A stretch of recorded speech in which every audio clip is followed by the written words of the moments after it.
आज ठाणे महानगरपालिकेचे सर्व सेवा म्हणजे त्या काळी 1960 ते 70 ते 80 90 2012पर्यंतचे देवत कांबन चांगू शिंदे यांचं एक ठाणे जिल्ह्यामध्ये ठाणे शहरामध्ये वर्चस्व होतं. या वर्चस्व अंतर्गत त्याने त्यावेळेस ग्रामपंचायत नगरपंचायत ते नगरपालिका ते महानगरपालिका प्रस्थापित केली.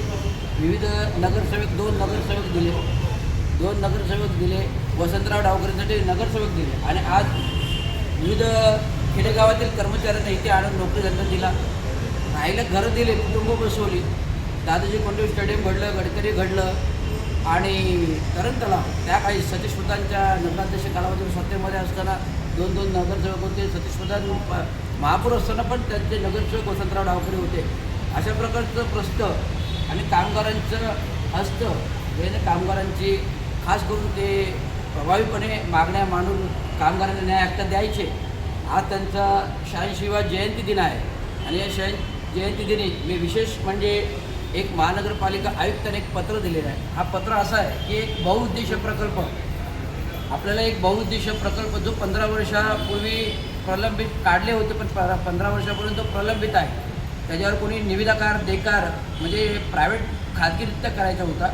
PPP अंतर्गत होता. त्या काही मनोहर हिरलेकर दिवंगत स्वर्गीय रवींद्र शिंदे कार्यकारी अभियंता टीम लीडर हिरलेकर आणि एक यांच्या बहुउद्देशीय हा प्रकल्प राबवण्याचा प्रयत्न केला.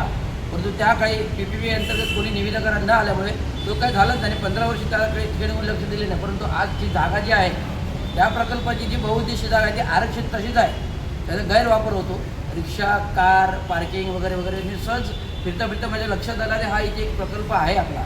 तर माननीय आयुक्तांनी मी आज पत्र दिलं या जयंती दिनी की असा मत्स्यालय प्रकल्प म्युझियम प्रकल्प राबवावा. एक बहुउद्देशीय ठाणे शहरांची एक मेजबानी होईल.